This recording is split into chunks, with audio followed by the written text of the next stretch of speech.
नमः पार्वती पतये हर हर महादेव। ठाकुर जी ने आपको अपनाया, ये कब पता चलेगा?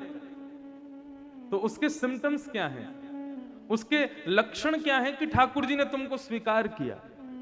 ठाकुर जी के स्पर्श का। किसी के स्पर्श से हमको अच्छा लगता है, किसी के स्पर्श से रोए खड़े होते हैं, लेकिन जब ठाकुर जी स्पर्श करते हैं ना, तो व्यक्ति देहाभिमान से शून्य होकर के केवल रुदन करता है। रुदन सहज नहीं होता। नेत्रों से आंसू प्रकट होना व्यक्ति की सबसे मूल्यवान वस्तु है, उसके अश्रुबिंदु। वो इतनी सहजता से प्रकट नहीं होते। यदि भगवत कथा श्रवण करते समय, भगवत दर्शन करते समय, भगवत स्मृति के समय वो अश्रुबिंद प्रकट हो जाएं, तो यही मानना चाहिए कि ठाकुर जी शायद यहीं कहीं हैं अभी, और शायद उन्होंने स्पर्श किया है। उनके स्पर्श का परिणाम है अश्रुबिंद। तो महाराज जी कथा कर रहे थे, श्रोता बैठ करके सुन रहा था, इतने भाव में आकर के हाँ नाथ कह करके रुदन करने लगा कि ठाकुर जी से रुका नहीं गया। ठाकुर जी कथा के बीच में प्रकट हो गए और प्रकट होकर के उस श्रोता के कंधे पर अपना हाथ रख दिया।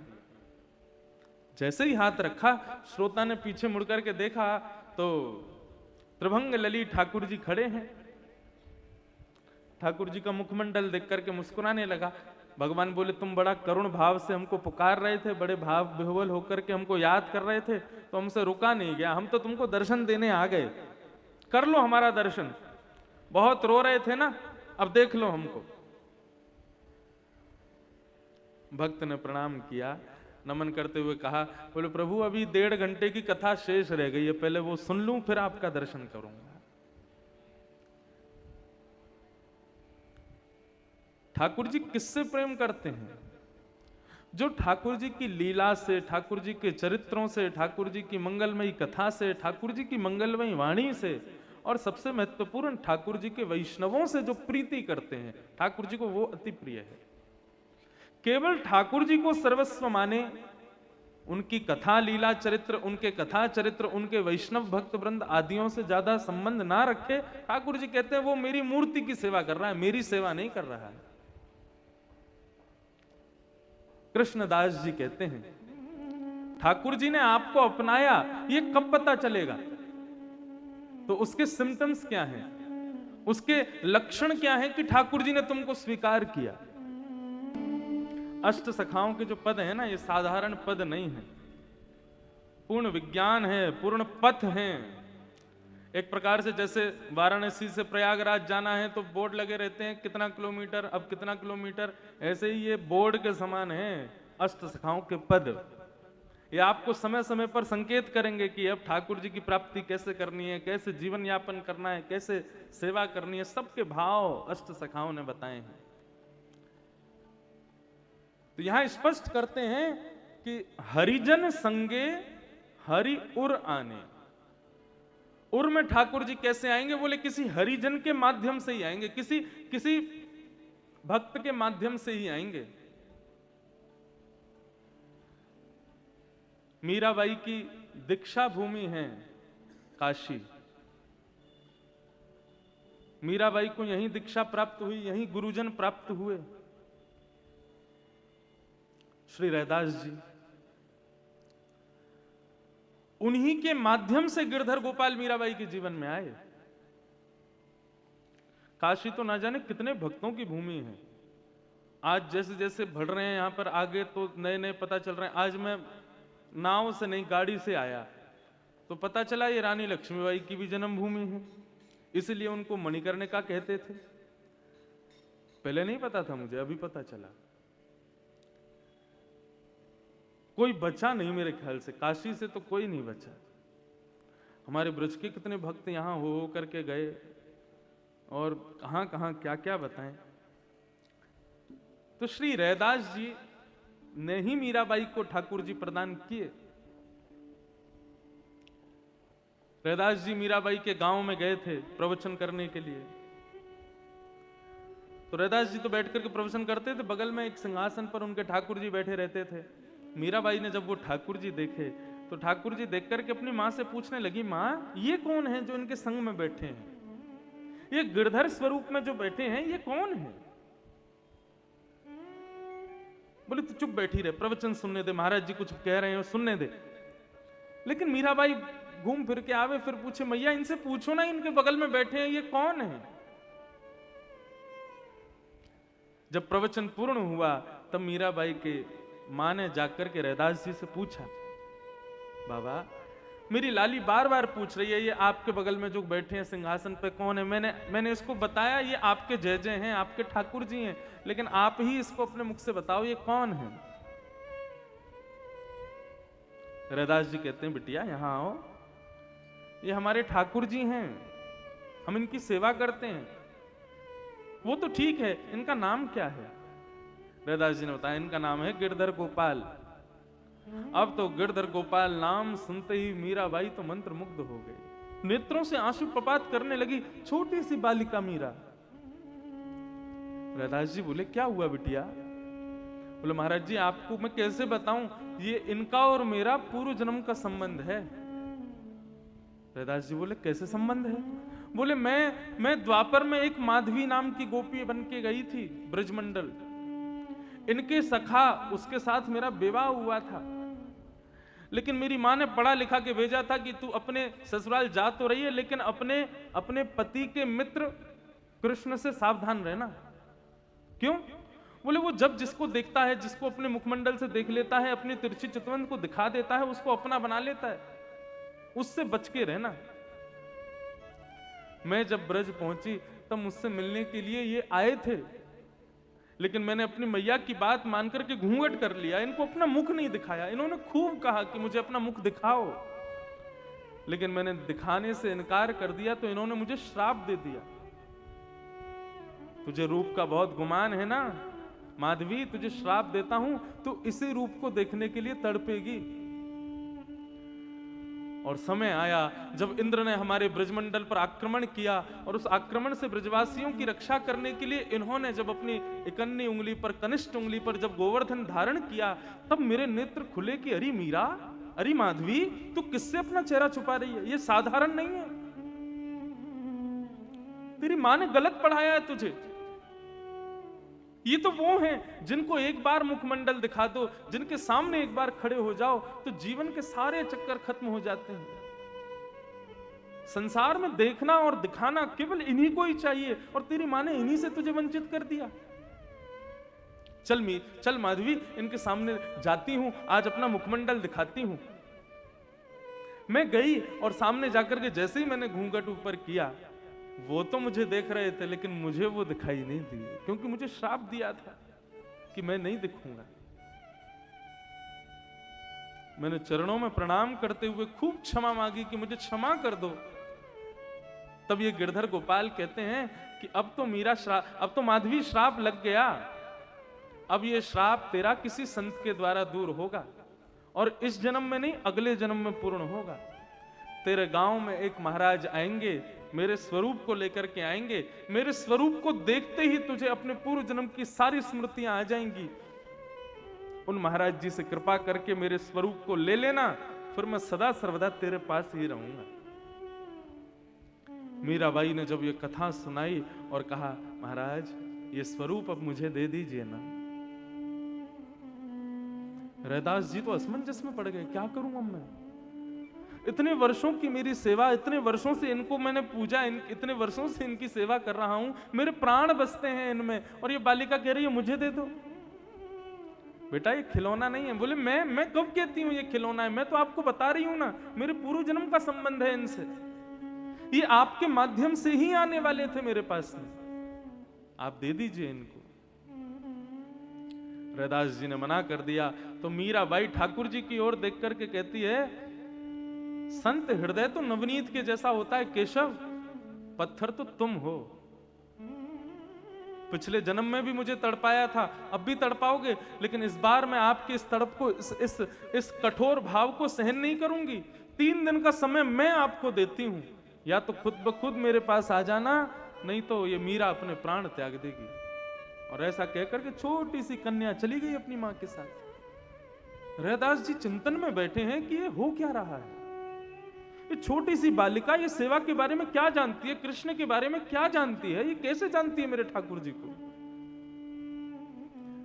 रैदास जी सेवा करते हैं तो कभी कभी झारी जी गिर जाती हैं, कभी ठाकुर जी की वंशी गिर जाती है, कभी मुकुट गिर जाता है, कभी पोशाक छोटी हो जाती है। रैदास जी भी समझ नहीं पा रहे कि हो क्या रहा है। 3 दिन तक खाना पीना छोड़ दिया मीराबाई ने।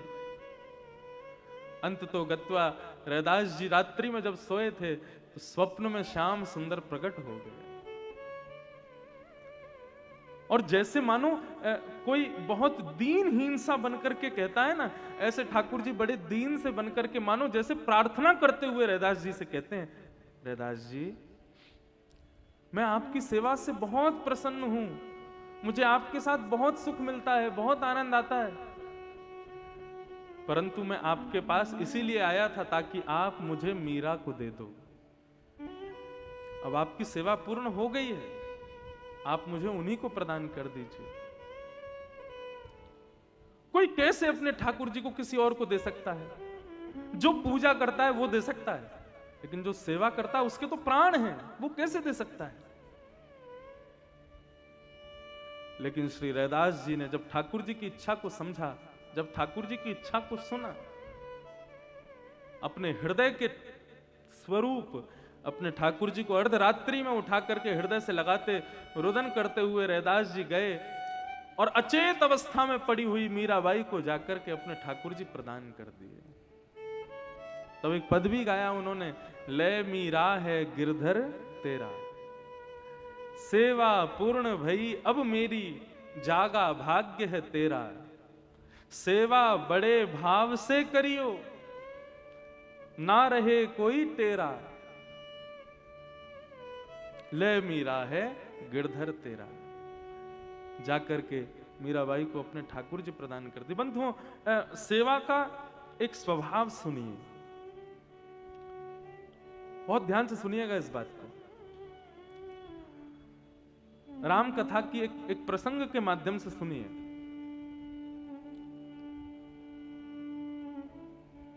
साधारण, उत्तम, अति उत्तम और विशेष उत्तम, ये 4 सेवा के भाव हैं।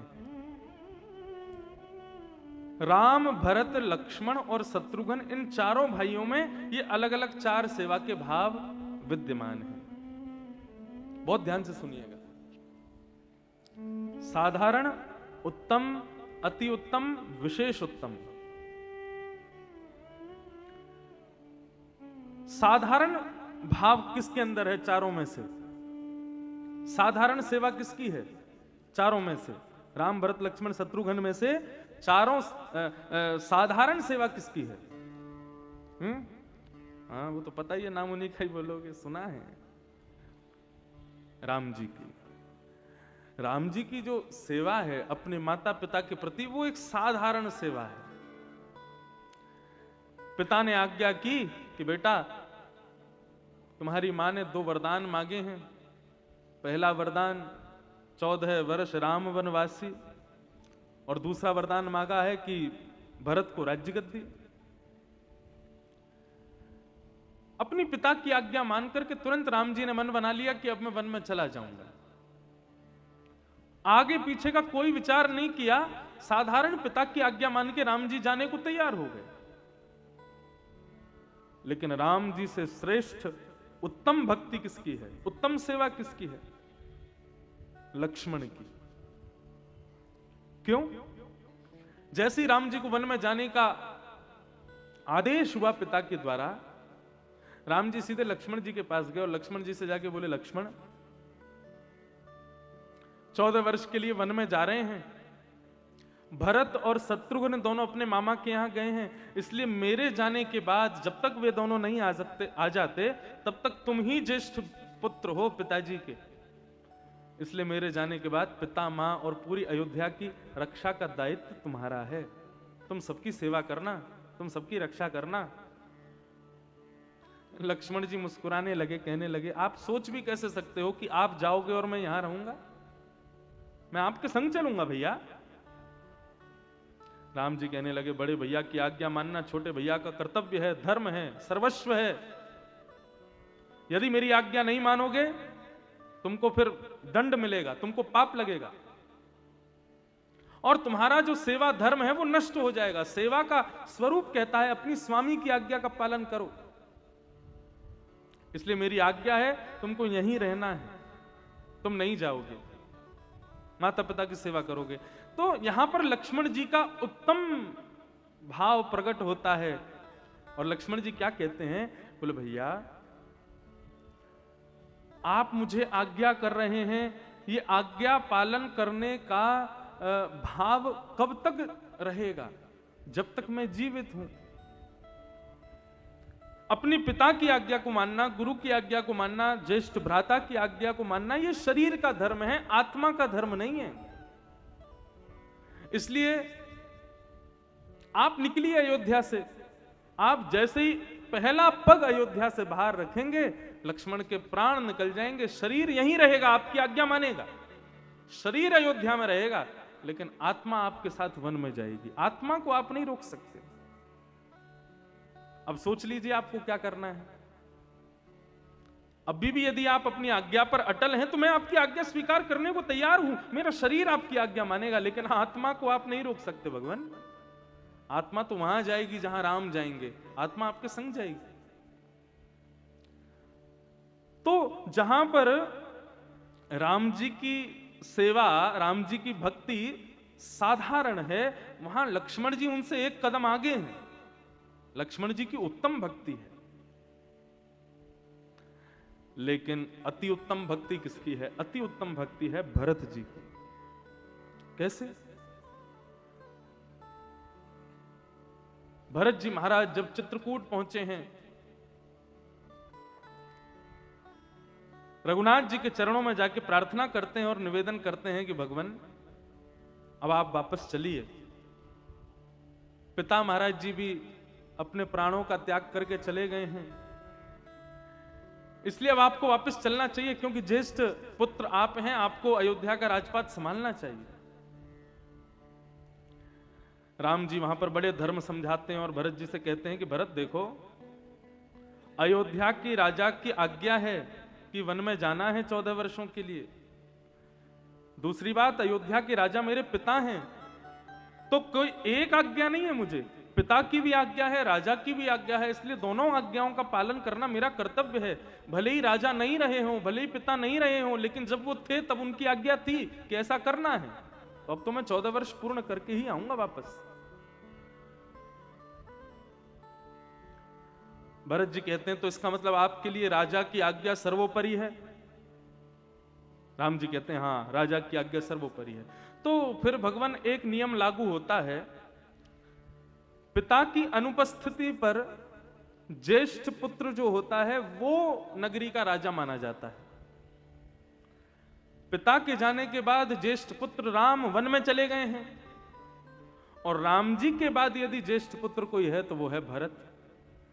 तो मैं भरत अभी व्यवस्थानुसार, अनुकूलतानुसार अयोध्या का राजा हूं, क्योंकि आप वन में हैं और पिताजी वैकुंठ में हैं, इसलिए आप दोनों की अनुपस्थिति में मैं राजा हूं। इसलिए राजा होकर के आपको आज्ञा देता हूं कि वापस चलिए अयोध्या। अयोध्या का राजा आपको आज्ञा दे रहा है,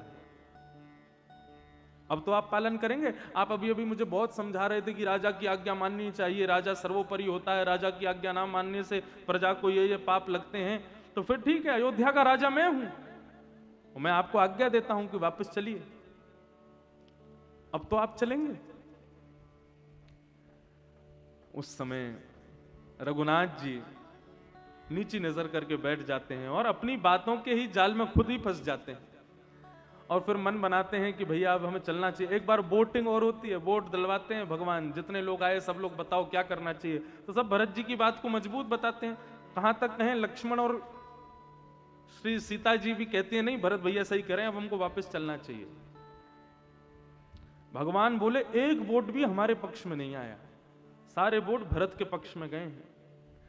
लेकिन तभी रघुनाथ जी नेत्र बंद करके स्मरण करते हैं जटायु का, तभी नेत्र बंद करके स्मरण करते हैं संपूर्ण वानर सेना का, श्री हनुमंत लाल का, कुटिया में बैठी हुई बाट निहार रही वो सबरी का। दांतों के बीच में जैसे जिह्वा रहती है, ऐसे राक्षसों के बीच में बैठे हुए महाभक्त विभीषण का। सबका जब स्मरण करते हैं तो रघुनाथ जी के नेत्र सजल हो जाते हैं और मन में विचार करते हैं कि अब इन सबको दर्शन दे पाना असंभव है, अब ये नहीं कर पाऊंगा मैं। और भरत की बात मानकर के जैसे ही वो चलने लगते हैं तो चेहरे की शुष्कता, नेत्रों की सजलता और मन की कठोरता को भरत जी पढ़ लेते हैं। भरत जी जैसे ही देखते हैं कि राम जी के नेत्रों में आंसू हैं, चेहरा मुरझा गया है और चरण रख रहे हैं तो उसमें कोई उत्सुकता नहीं है, उसमें बड़ा कष्ट उनको हो रहा है, तो भरत जी तुरंत राम जी को रोकते हैं, बोले रुक जाइए। सेवक का धर्म है कि अपनी इच्छा पूर्ति के लिए अपनी स्वामी को कष्ट ना देवे। मैं अपनी इच्छा पूर्ति के लिए यदि आपको वापस अयोध्या लेकर के जाऊंगा तो यहां मेरे सेवक धर्म में एक कलंक लग जाएगा कि मैंने अपनी इच्छा पूरी करवाई। और जबकि सेवक धर्म क्या है, प्रेमी का धर्म क्या है, तत्सुखे सुखित्वम, जिसमें तुम्हारा प्रेमी सुखी है उसमें तुम सुखी रहो। इसलिए प्रभु अब आप वापस अयोध्या मत चलिए, क्योंकि आपको कष्ट है वापस जाने में। लेकिन मुझे वचन दीजिए, 14 वर्ष से एक दिन भी ज्यादा हुआ तो मैं प्राण त्याग दूंगा। और जाइए अपने वन में, जिन जिन का स्मरण करके आंखें आपकी भर आई है ना, जाके वो सुख उनको दे आइए। राम जी दौड़ करके भरत को हृदय से लगा लेते हैं और यहां भरत जी की भक्ति जो है वो अति उत्तम हो जाती है। यही अति उत्तम भक्ति है श्री रैदास जी की। रैदास जी वर्षों से अपने ठाकुर जी की सेवा करते हैं, लेकिन अब जब ठाकुर जी स्वप्न में आकर के कहते हैं कि रैदास मुझे मीराबाई को दे आओ, तब रैदास जी का रोम रोम चीख रहा है। रैदास जी के पांव लड़खड़ा रहे हैं, श्वास नहीं ले पा रहे हैं रैदास जी, लेकिन फिर भी अपने स्वामी की इच्छा पूर्ति के लिए हृदय से लगा करके लेके जाते हैं और मीराबाई को दे देते हैं। क्यों? मेरे स्वामी की इच्छा है, मेरे नाथ की इच्छा है। हम भक्त कैसे हैं? हम सदैव अपनी इच्छा पूर्ति करवाना चाहते हैं ठाकुर जी से। कभी पूछते हैं विश्वनाथ आप कैसे हो? कितनी बार पूछा है मंदिर में जाके? दुनिया भर के लोग लोटाओं से दे जल और दे जल महाराज बिल्ल पत्र चढ़ा रहे हैं, फूल चढ़ा रहे हैं, धतूरा चढ़ा रहे हैं, दूध के पैकेट ला ला करके सीधे विश्वनाथ के ऊपर ही डाल देते हैं। कोई एक भाव से विश्वनाथ को दूर से देख करके केवल इतना पूछ ले, हे विश्वनाथ आप कैसे हो? नेत्र सजल हो जाएंगे कि चलो कोई काशी में ये तो पूछने वाला आया कि मैं कैसा हूं। सब अपनी बताने जाते हैं, हमारे घर में ये चल रहा है, हमारे घर में ये चल रहा है, सासू मां सुनती नहीं, ससुर जी लड़ते हैं, पति ये करता है, पत्नी ऐसी है, बच्चे सुनते नहीं है, हमारा ये कारोबार नहीं चल रहा है, कल हमारा एग्जाम है, हे विश्वनाथ पास करवा देना, कल ये होगा वो होगा, ऐसा हो जाएगा वैसा हो जाएगा। कभी जाके आपने पूछा हे विश्वनाथ आप कैसे हो? कभी नहीं। सेवक का धर्म है अपने स्वामी के सुख का विचार करे।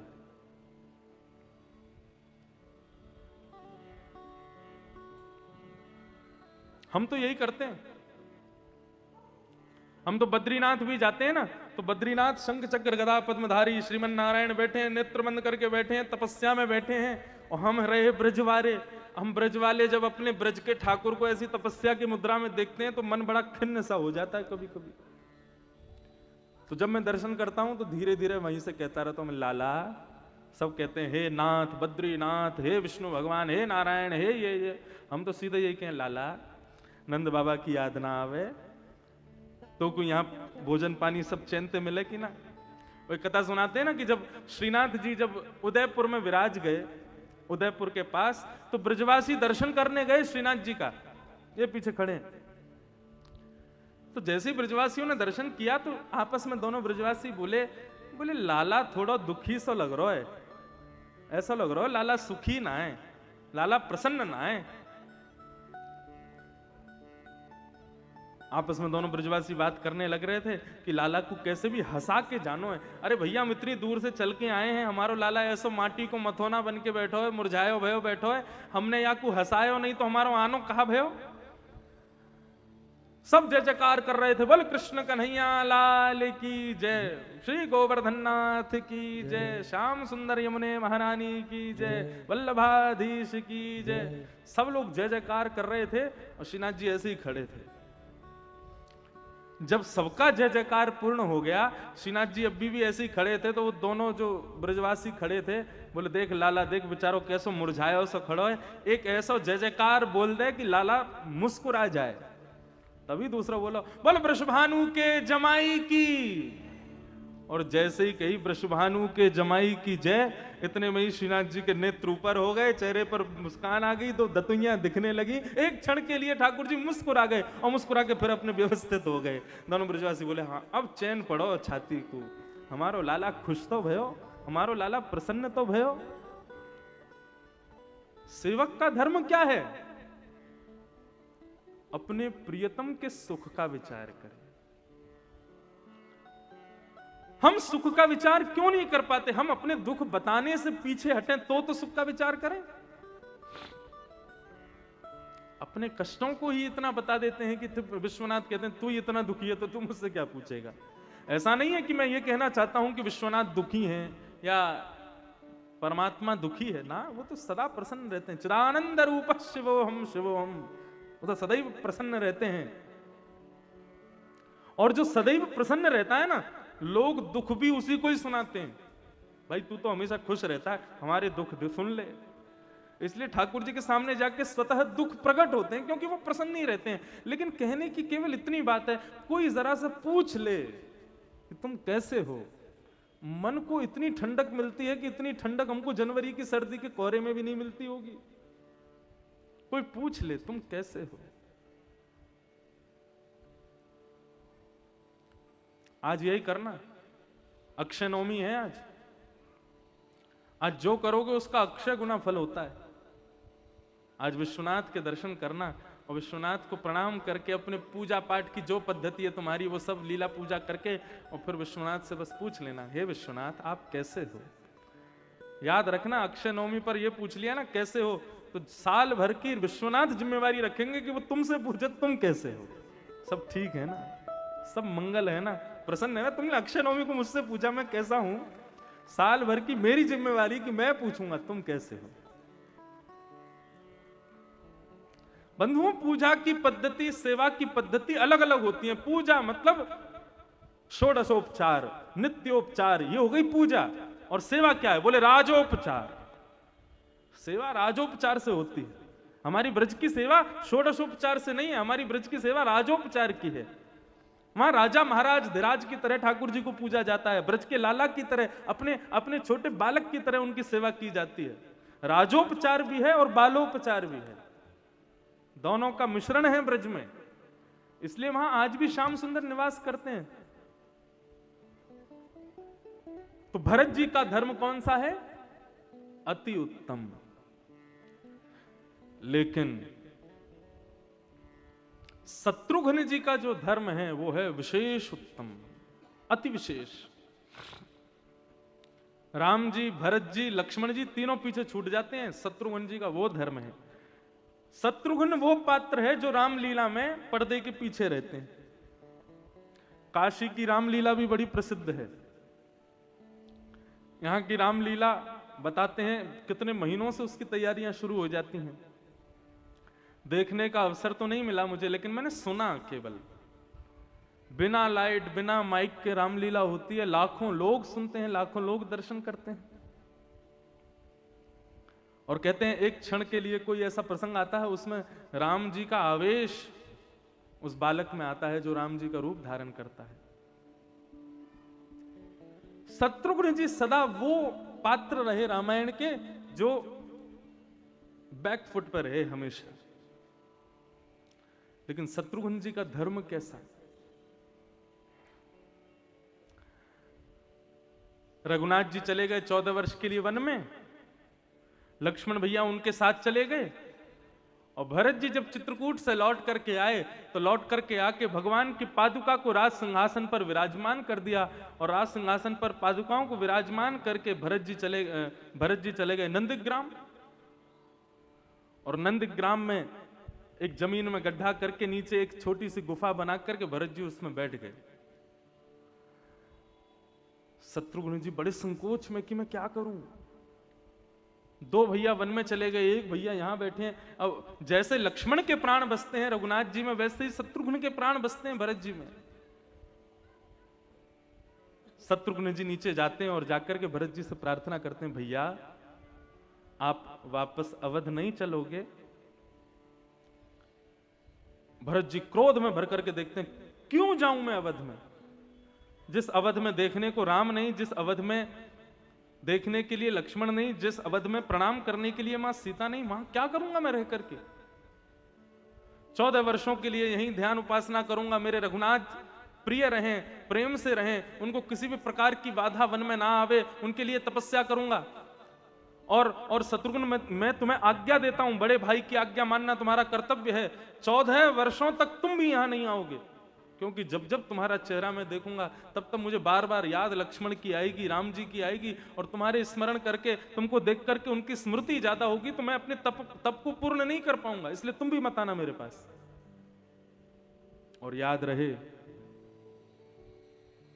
पूरी अयोध्या की जिम्मेवारी अब तुम्हारी है। शत्रुघ्न जी कुछ नहीं बोले और चुपचाप आकर के सरजू के किनारे बैठ करके सोच रहे हैं। तीनों भाई चले गए, पिताजी महाराज चले गए, बड़ी भाभी चली गई वन में, माताएं घर में रुदन कर रही हैं एक एक कोने में बैठ करके।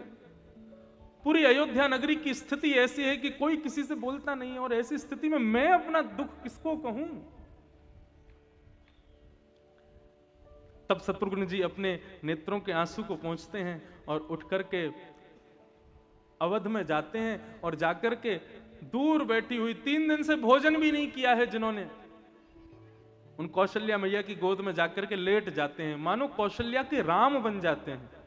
और राम बनकर के कौशल्या से कहते हैं, मां 3 दिन हो गए, अब भैया चले गए तो हमसे तो कोई भोजन की भी नहीं पूछता, 3 दिन से मैंने भोजन नहीं किया, आप ही कुछ खिला दो। तो कौशल्या मैया तुरंत सहज हो जाती हैं, अरे शत्रुघ्न तुमने कुछ नहीं पाया?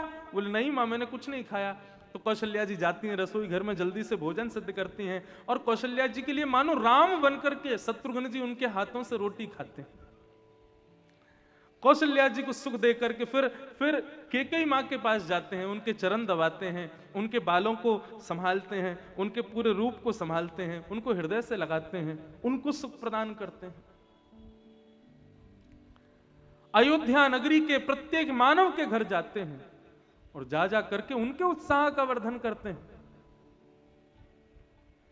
अयोध्या की गाय चारा नहीं खा रही हैं, छोटे छोटे बछड़ा बछिया दूध नहीं पी रहे हैं, उनको जाकर के समझाते हैं, तुम चारा नहीं खाओगे तो तुम्हारा दूध नहीं बनेगा, और तुम्हारा दूध नहीं बनेगा तो 14 वर्ष बाद जब राम जी लौट करके आएंगे तो उनके राज्याभिषेक के लिए तुम्हारे पास तो दूध बचेगा नहीं, हमको फिर दूसरे गांव की गैया बुलानी पड़ेगी, उसके दूध से राम जी का राज्याभिषेक होगा, जो सुख तुमको मिलना चाहिए वो किसी और को मिलेगा। तो गाय ये बात सुनकर के चारा खाने लगती हैं, बछड़ा बछिया दूध पीने लगते हैं। पूरी अयोध्या नगरी को 14 वर्षों तक संभाल करके रखा किसने? शत्रुघ्न जी ने। स्वयं रुदन करते हैं, जब कक्ष में आते हैं तो गिर पड़ते हैं भैया की याद में, अपने पूरे परिवार की याद में, लेकिन जब स्वयं बाहर निकलते हैं तो किसी को रोने नहीं देते, सबको हंसा करके रखते हैं। ये अति विशेष धर्म है। अति विशेष धर्म वाले शत्रुघ्न जी का ये लक्षण क्या है? जीवन में कैसी भी परिस्थिति हो, सबको अपनी परिस्थितियां सुनाते मत रहो, सबको अपनी परिस्थितियां बताते मत रहो, अपनी परिस्थितियों से दूसरों को कष्ट में मत रखो, सदैव प्रसन्न रह करके उस परिस्थिति का सामना करते रहो और सबको प्रसन्न रखो, जो कि बहुत कठिन है, लेकिन ये अति उत्तम धर्म, अति विशेष धर्म ये शत्रुघ्न जी का धर्म है। कहते हैं ना कि जब तक राम जी वन में रहे 14 वर्षों तक एक भी व्यक्ति की मृत्यु नहीं हुई, श्री दशरथ जी के अलावा पूरी अयोध्या में। क्यों? क्योंकि सबके प्राणों को संभाल करके रखा है शत्रुघ्न जी ने। राम जी जब लौट करके अयोध्या आए हैं तो एक बार को चकित हो गए कि कहीं मेरा पुष्पक विमान वापस लंका तो नहीं पहुंच गया। क्यों? बोले लंका से भी अति विशेष जगमगा रही थी, अयोध्या नगरी 14 वर्षों में ऐसी चमका करके तैयार कर दी थी, मानो 14 वर्ष का प्रत्येक दिन शत्रुघ्न जी ऐसे गिनते थे, अब तो इतने ही दिन रह गए, अब तो राम जी आने वाले हैं, अरे भैया इसको सजाओ, इसको साफ करो, इसको सुथरा करो, अरे इसको ऐसे करो, अरे इतने ही दिन तो रह गए। 500,000 दिनों को भी वो ऐसे गिनते थे मानो जैसे बस कुछ ही क्षण तो रह गए। जब रघुनाथ जी आए हैं तो आते ही सबसे पहले शत्रुघ्न जी को हृदय से लगाया। ये अति विशेष धर्म है श्री शत्रुघ्न जी का धर्म। तो ये प्रसंग मैंने केवल इसलिए सुनाया है जो भरत जी का धर्म है ना। शत्रुघ्न जी का धर्म पालन करना बहुत कठिन है हमारे लिए, लेकिन भरत जी का जो धर्म है वो हम पालन कर सकते हैं। और वो क्या है? तत्सुखे सुखित्वम। जिसमें तुम्हारा प्रियतम सुखी हो उसमें तुम सुखी रहो, उसमें तुम प्रसन्न रहो, जो कि ब्रज की गोपियों का भाव है।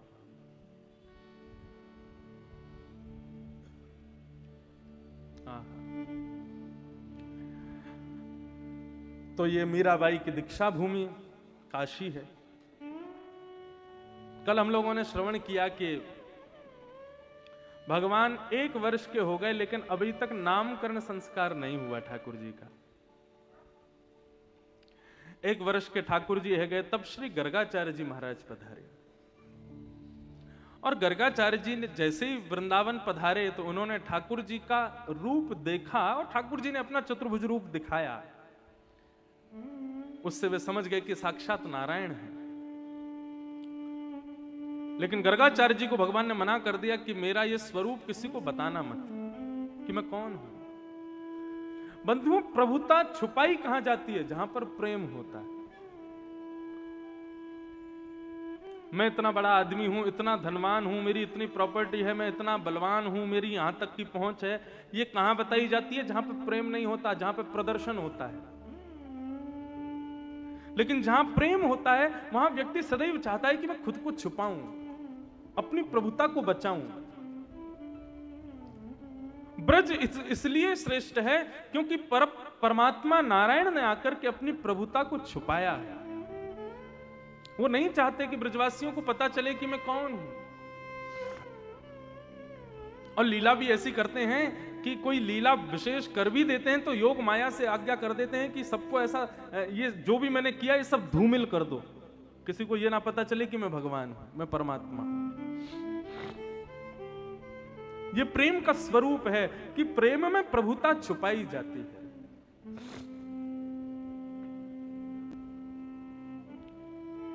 भगवान का नामकरण संस्कार हुआ। गर्गाचार्य जी ने प्रभु का नाम रखा कि बहुनी संति नामानि रूपाणि च सुतस्य ते गुण कर्मानुरूपाणि तान्यहं वेदनो जना। मैया, आपके इस लाला का एक नाम नहीं है। यशोदा मैया बोली ऐसा मत करो, एक तो कोई नाम बताओ, कैसे बुलाऊंगी अपने लाला को? बोले बहुनी संति नामानी, इसके बहुत सारे नाम हैं। और कैसे कैसे नाम होंगे? बोले जो जो इसके गुण होंगे, गुण के हिसाब से नाम पड़ जाएंगे, कर्म के हिसाब से नाम पड़ जाएंगे। ये कभी एक पर्वत को उठाएगा तो इसका नाम गिरिराज धरण होगा, क्योंकि इसका वर्ण काला है इसलिए इसका नाम कृष्ण होगा। एक समय आने पर यह अति सुंदर होगा इसलिए इसका नाम श्याम सुंदर भी पड़ेगा। अनेक अनेक इसके कई नाम होंगे मैया, मैं कहां तक बताऊं। गौ पालक बनेगा, गौओं का पालन करेगा इसलिए इसका नाम गोपाल होगा, गोविंद होगा। मैया बोली वो सब ठीक है लेकिन एक नाम तो आप धर के जाओ। तब गर्गाचार्य जी कहते हैं, मैया आसन वर्णास्तरो हास्यं गुह्यतानुयगं तनु शुक्ले रक्तस्तथा पीत इदानीं कृष्णतां गतः। मैया आपके इस बालक का नाम मैं कृष्ण रखता हूं। ठाकुर जी का नाम कृष्ण पड़ा। कृष्ण शब्द जो है, कई लोग इसका अशुद्ध उच्चारण करते हैं। कई लोग अपने बालक का नाम रख देते हैं, महाराज जी हमारे बेटे का नाम कृष्णा। ये कृष्णा जो है ना नाम, ये भगवान का नहीं है, ये द्रौपदी का नाम है कृष्णा, स्त्रीलिंग है। ठाकुर जी का नाम कृष्ण है। और कई लोग भी कृष्ण शब्द भी ठीक से नहीं बोलते, कृष्ण बोलेंगे, किशन बोलेंगे, जाने क्या क्या बोलते हैं। जिसकी मति स्थिर है, जिसका खान पान शुद्ध है, जिसकी मति व्यवस्थित है, वो कृष्ण नाम का उच्चारण उचित कर सकता है। अति वृद्ध, छोटे बालक और जिनकी मति स्थिर नहीं है और जिनका खान पान शुद्ध नहीं है, वो अधिकतर लोग कृष्ण शब्द सही बोले ही नहीं पाते। क्यों? कृष्ण शब्द बोलते ही निवृत्ति होती है। कृष्ण मतलब भूमि और नव मतलब निवृत्ति। जिस नाम को लेते ही भूमि से निवृत्ति हो जाए वो कृष्ण है। भगवान का नाम कृष्ण रखा गया। नित्य दिन में कम से कम 3 बार, प्रातःकाल उठते ही, मध्याह्न भोजन के समय और रात्रि सोते समय ठाकुर जी का नाम गुणगान करना चाहिए। अति वृद्ध लोगों को गोविंद शब्द का उच्चारण करना चाहिए। और जो सामान्य है वो कृष्ण नाम से ठाकुर जी को बुलाया करें, गोपाल नाम से बुलाया करें। वैसे ठाकुर जी को सबसे प्रिय है गोविंद। गोविंद नाम ठाकुर जी का अति प्रिय है, क्योंकि गायों ने रखा है। भगवान का नाम कृष्ण रखा गया। अब तो महाराज ठाकुर जी धीरे धीरे थोड़े बड़े हुए। आज यशोदा मैया जैसी लाला को उठावे के काजे गई, सुमैया की गोद में जाती ठाकुर जी बोले मैया। अब तो जैसे ही मैया शब्द सुनो नेक्से से लाला के मुख से, मैया तो नृत्य करने लगी। बोले फिर से बोल लाला। बोले मैया। लाल जी को लेकर के बाबा के पास गई। अरे देखो सुनो, आज लाला ने मुझसे कहा कि मैया बोली। नंद बाबा बोले लाला। सोई नंद बाबा की ओर देख करके ठाकुर जी बोले बाबा। मैया को मैया, नंद बाबा को बाबा। इतने में बलराम जी आए, बोले लाला मेरो नाम भी बोल, मेरो नाम भी बोल। बलराम जी को देख करके बोले भैया। अब तो मैया, बाबा, भैया जैसे ही गायो है। अब तो महाराज नंद भवन में नंदरानी यशोदा नृत्य कर रही है, घर घर जाकर के सब गोपिन को बता रही है आज मेरे लाला ने मेरो नाम उच्चारण कियो। अब सब गोपी आकर के अपना नाम बुलवा रही हैं। लाला बोलियो भिंडला सखी। अब लाल जी संकोच में बोले ये कैसे बोलूं। सब गोपियां जा रही हैं, सब आनंद कर रही हैं। सूरदास जी महाराज इस छवि का वर्णन कर रहे हैं। हम लोगों ने मन में ऐसी मनस्थिति बना ली है कि ठाकुर जी ऐसे नहीं करते होंगे। उन सारे निषेध तत्वों को पूर्ण करने के लिए ठाकुर जी कृष्ण बन करके आए। सब किया ठाकुर जी ने। ऊधम तो इतने मचाए हैं जिसकी कोई सीमा नहीं। कभी कभी हम लोगों को भी अपनी प्रभुता छोड़ करके अपनी विशेषताओं को किनारे रख करके थोड़ा बहुत ऊधम मचाना चाहिए। लोग बाग बड़े हो जाते हैं, थोड़ी आयु हो जाती है तो फिर ऊधम खुद भी नहीं मचाते, बच्चों को भी नहीं मचाने देते। लेकिन आप कभी विचार करो, हमारे बाल कृष्ण को कितना प्रिय ऊधम। अच्छा देखो, ऊधम बुरा कब? जब वो घर वालों की नाक में दम करके मचाया जाता है, तब ज्यादा दिमाग खराब होता है। इसलिए ऊधम की ना गति बदल दो, ऊधम भी भक्ति बन जाए। कैसे? अपने लाल जी के संग ऊधम मचाओ, अपने ठाकुर जी के संग आनंद करो। कल हमने बताया नहीं था कई लोगों को, हम कथा के बाद यहां से गए नौका विहार कराने ठाकुर जी। हमारे लाल जी आए थे कल, माँ गंगा जी में बैठ के कथा सुन रहे थे। यहां से मैंने कि अब इतने लोग कहां से बैठेंगे नाव में, इसलिए बताया नहीं था। सीधे उतर के गए, नाव में बैठ के लाल जी को थोड़ा घुमाया, आनंद कराया, 56 भोग लगाए। ठाकुर जी के संग आनंद जब लेते हैं ना, हमारे पंडित जी बता रहे थे कि एक बार इनके कोई मित्र थे, ठाकुर जी का श्रृंगार कर रहे थे, गुरु जी के ठाकुर जी। तो ठाकुर जी का श्रृंगार करते हुए बार बार करें आजा कुश्ती लड़ मेरे से, ठाकुर जी से कहें। और ठाकुर जी को दिखा में आजा, दो हाथ है जान एक तेरे संग में। ये सब लोग बोले अरे कहा भाई ठाकुर जी से काहे को कुश्ती करूं ना, यही तो लड़ूंगा मैं तो मैं हिम्मत हो तो मैं पटक के दिखा। और अपने ठाकुर जी से ऐसे बोले बार बार, श्रृंगार करके चले गए। ऐसा बुखार आया 4 दिन तक उठे नहीं। डॉक्टरों ने दवाई दे दी, महाराज 3-3 गोली दिन रात खा रहे हैं लेकिन बुखार नहीं उतर रहा।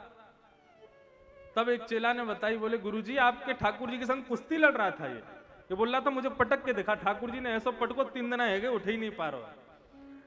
बोले हाँ यार सही बात है। फिर गए गोपाल जी से कहे, भैया तुम जीते हम हारे, सोई बुखार उतर गया। जैसे ठाकुर जी उत्सव प्रिय है ना, ऐसे ठाकुर जी ऊधम प्रिय भी हैं। कभी कभी लाल जी के संग नटखट लीलाएं होती रहनी चाहिए, आनंद। अभी हिंडोला के दिन निकल के गए श्रावण में, तो हमारे गिरधर लाल जी का नया हिंडोला बन के आया उदयपुर से।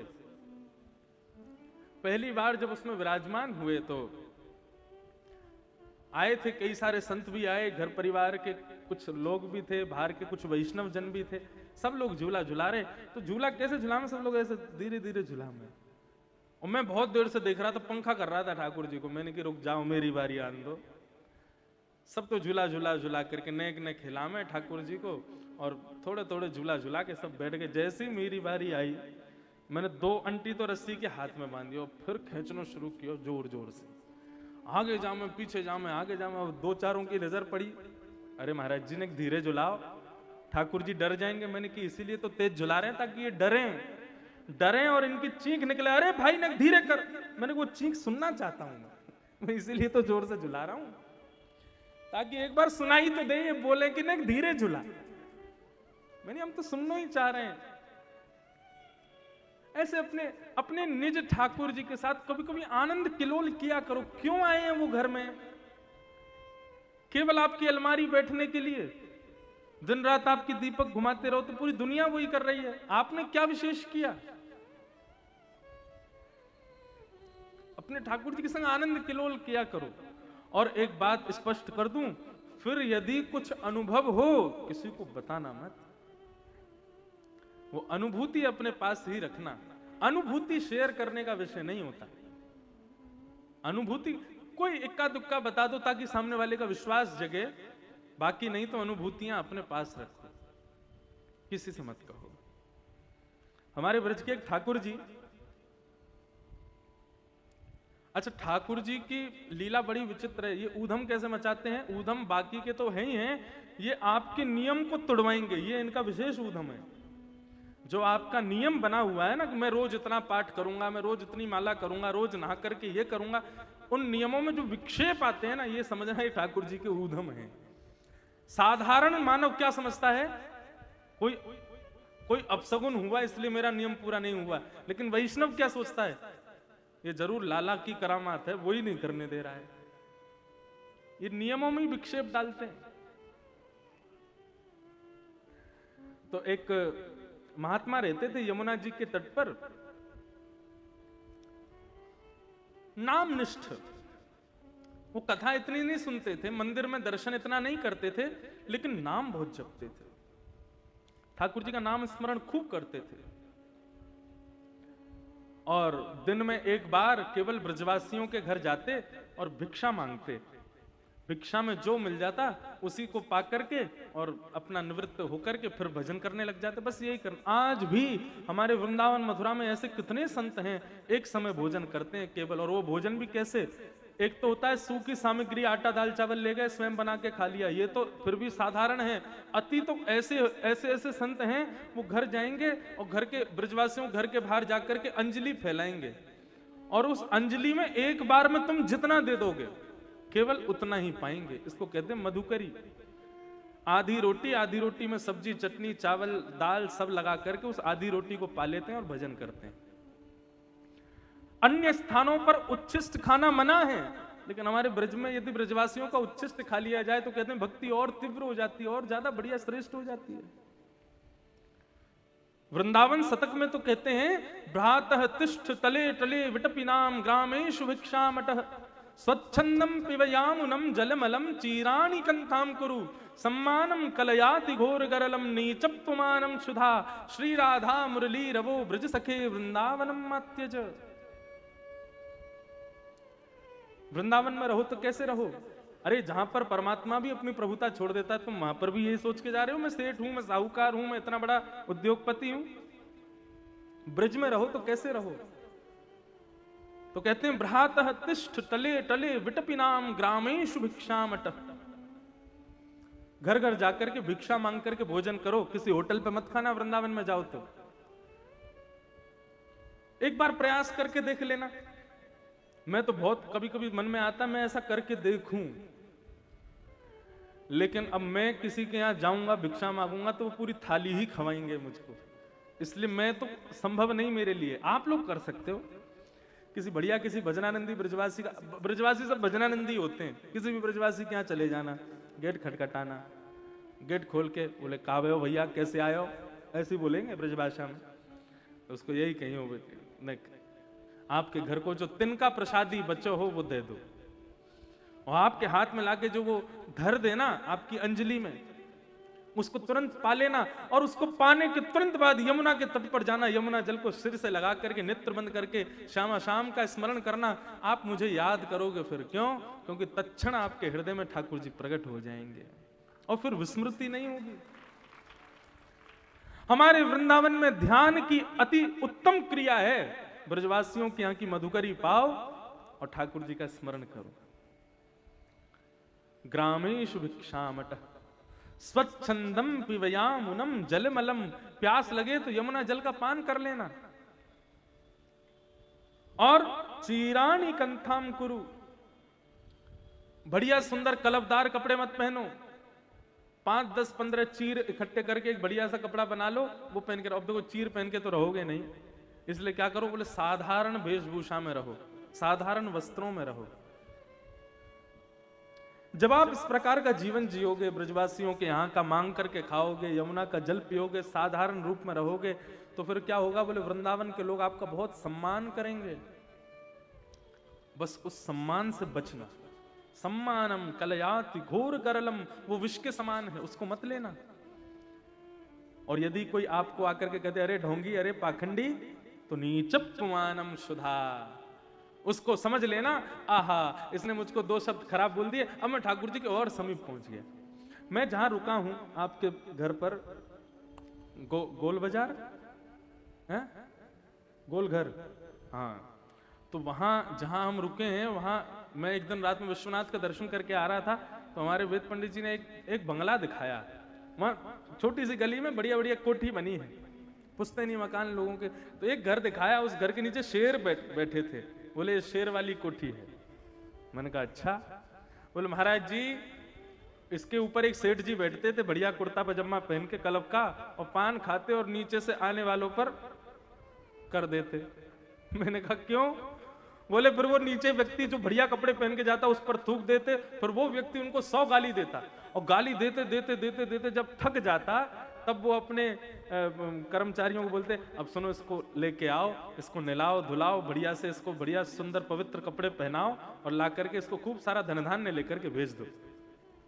वो उसको लोग अंदर लेके जाते, नहलाते धुलाते, नए कपड़े पहनाते, दक्षिणा देते सेठ जी, और उसको भेज देते। एक बार किसी ने पूछा, बोले सेठ जी आप ये करते ही क्यों? खर्चा तुम्हारा इतना हो जाता है, तुम दक्षिणा देते हो, नए कपड़े देते हो, थूकते ही क्यों हो? बोले कि जब तुम लोग नीचे खड़े होकर के मुझको गाली देते हो तो उससे मुझे लगता है मेरे पाप नष्ट हो रहे हैं, मेरे पाप खत्म हो रहे हैं। और ये सही बात भी है। अपना सम्मान सुनने से, अपनी प्रभुता सुनने से, अपने बारे में अच्छाइयां सुनने से पुण्य नष्ट होते हैं। और कोई, तुलसीदास जी कहते हैं निंदक नियरे राखिए, निंदकों को पास रखो। क्यों? वो तुम्हारी निंदा करेगा तो वो चलती फिरती गंगा है, तुम्हारे पापों को दूर करेगा। तो ऐसे ही वृंदावन में यदि कोई आपको 4 शब्द बुरे कह दे तो उसको अपने जीवन की सबसे बड़ी उपलब्धि मान लेना। नीचप्पमानम सुधा। वृंदावन रहना साधारण नहीं है, बहुत कठिन है वृंदावन को वास। ठाकुर जी धीरे धीरे जब बड़े हुए, 3 वर्ष के है गए, अब तो महाराज ठाकुर जी इतना ऊधम मचा में जिसकी कोई सीमा नहीं। श्रृंग्यग्निडम स्त्यसि जल द्विज कंटके केवल एक ही लाइन में ठाकुर जी के सारे ऊधम बता दिए। कैसा ऊधम मचा में भगवान से प्रार्थना करना, हे विश्वनाथ ये जो ऊधम ठाकुर जी के बताए जा रहे हैं ये जीवन में भूल के भी कभी हमारे बालकों में नहीं आ जाएं। इतने भयंकर ऊधम है ठाकुर जी के। क्या करते हैं, जैसे किसी गैया को देखेंगे तो बलराम जी और ठाकुर जी दोनों दौड़ करके जाएंगे, एक सिंह बलराम जी पकड़ लेंगे, दूसरा सिंह ठाकुर जी पकड़ लेंगे। गैया बैठी होती है, उसके सिंह को फिर हिलाना शुरू करेंगे। दोनों तरफ गैया अपना मूंड हिलाती रहेगी, हिलाते हिलाते हिलाते ठाकुर जी कहेंगे अभी खड़ी ना है रही, और जोरते हिला। और जोर जोर से जब हिलाना शुरू करते हैं तो गैया थोड़ी देर में परेशान होकर जैसे ही खड़ी होती है तो दोनों लटक जाते हैं। झूला बन गो, झूला बन गो, झूला बन गो। झूला बना लिया ठाकुर जी ने, लेकिन थोड़ी देर तो वो झूला बना रहता है, लेकिन थोड़ी देर बाद जब हाथ ढीले पड़ते हैं, जैसे ही गिरने वाले होते हैं, फिर चिल्लाते हैं मैया बचाइयो, अरे मैया बचाइयो, देख गैया हमें मार रही है, मैया जल्दी आ। गैया भी बड़ी चतुर। अच्छा, आजकल की तरह गैयाओं को बांध के थोड़ी रखते थे, पहले खुली रहती थी गैया। गैया दौड़ के जाती, जहां देखती गोबर का ढेर है वहीं जाकर के ऐसे झटका मारती, ठाकुर जी और बलराम जी दोनों जाके गोबर में गिरते। यशोदा मैया आती, गोबर में से लाला को उठाती, दूर करके देखती, कितनों सजाऊं, कितनों नहवाऊं, कितनों दुआऊं, आके या गोबर में ही खेले, मुंह को तो लगे लाला तू पूर्व जन्म को सूकर दिखे। ठाकुर जी मुस्कुराने लगे और बलराम जी से बोले हम बे मैया, हम पहले पहले बड़ा भगवान भये ना, वो मैं ही तो हो, हम बे तू हो बड़ा भगवान। ऐसे आनंद करते हैं मैया के साथ। मैया जब रोटी बनाती है चूल्हे पे बैठ करके तो दाऊ दादा से किसी बात पे लड़ाई हो जाती है ठाकुर जी की, तो दोनों ढूंढते हैं किससे मारे एक दूसरे को, तो कुछ दिखाई नहीं देता तो कंडे वहां चूल्हे में जल रही लकड़ियों को निकाल लाते हैं और एक दूसरे से तलवारबाजी खेलते हैं, और जैसे ही एक दूसरे को लग जाती है फिर रोते रोते जाते, मैया देख दाऊ दादा ने मुझको कैसो मारो, कहां ते मारो, ऐसा ऐसा ऊधम मचा में। मैया बोले तू खेले ही काई कुए जाते, अग्नि कोई खेलवे की चीज है। द्यमष्टि, राह चलते हुए कोई भी गली मोहल्ले में किसी में भी घूम रहे हो ठाकुर जी, और सामने से कोई कुकर सूकर कोई भी आ जाए, जाने कैसे इनके दिमाग में शैतानी सूझती है, उसको पकड़ करके उसका मुंह खोलेंगे और फिर उसके दांत गिनते हैं, इसके दांत कितने हैं। ये कोई खेल है खेलवे को? दोनों दाऊ दादा और ठाकुर जी पकड़ के दांत गिनेंगे, जिसके दांत ज्यादा वो जीत गए हो। कभी कभी तो छोटे छोटे बालक जिनको अभी जन्म ही भयो कछु दिना पहले, उन्हें ही पकड़ के उनके मुंह खोलने, कोई के 2 दांत कोई के 4 दांत, उनको ही गिनेंगे, देख आके तो 4 ही निकले हैं अभी। ऐसा उधम मचा में। श्रृंग अग्निड्यम जैसी जल में कूद जाएंगे, फिर मैया से कहेंगे मैया बचाइयो बचाइयो बचाइयो, मैया बचावे आवेगी, सो मैया को भी पकड़ के जल में कूदा दें। द्विजकंटकेभ्य, ब्राह्मणों के साथ में लीला करते हैं ठाकुर जी, ब्राह्मणों के साथ में खूब खेलते हैं। क्यों? अच्छा, एक बात लोग पूछते हैं महाराज जी ब्राह्मण ठाकुर जी को इतने प्रिय क्यों है? सर्वप्रथम तो वेद भाव कहता है कि ब्राह्मण भगवान के मुखमंडल है। अब भाई कुछ खाओगे ही नहीं तो पेट कैसे भरेगो, शरीर कैसे चलेगो? सबको अपनी जीभ प्यारी होती है, सबको प्यारा होता है कि हमारा ये जो मुखमंडल है इसको जो चाहिए वो इसको मिलता रहे। ठीक वैसे ही ठाकुर जी के मुखमंडल हैं ब्राह्मण, इसलिए सहज प्रेम है।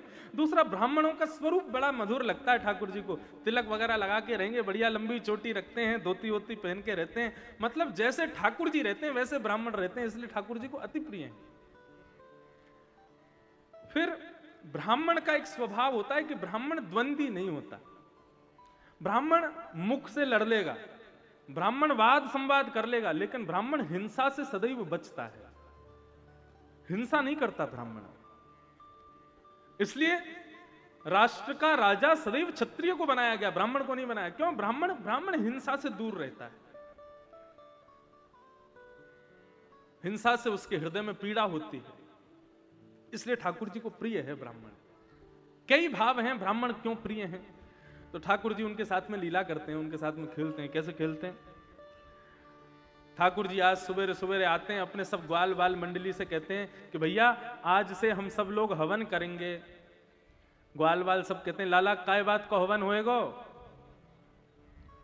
बोले अरे तू ना जाने, नंद बाबा रोज अग्निहोत्र करें, रोज हवन करें।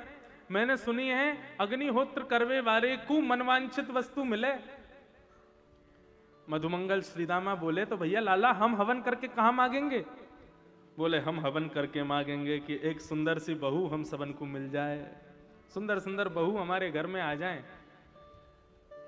3 वर्ष के हैं अभी, मोह दोनों आवे ना है और बहू की इच्छा कर रहे हैं। सब ग्वाल बाल बोले हाँ लाला फिर तो हम कल सवेरे समय ते आ जाएंगे, बता कितने बजे आना है? बोले सवेरे सवेरे आ जाइयो भैया, नहा धो के सवेरे 7 बजे और कल ते हवन करेंगे। और सारे ग्वाल बालों को संग लेकर के सूखे सूखे पत्तों को इकट्ठा करके उसमें अग्नि प्रज्वलित करके चारों तरफ सारे ग्वाल बाल बैठ जाते हैं और बीच में ठाकुर जी बैठ जाएंगे। सबको सूखे पत्तों का चूरा बना करके दे देते हैं, बोले हवन सामग्री है। और जब मैं बोलूं स्वाहा सब लोग सामग्री डालियो? बोले हाँ लाला।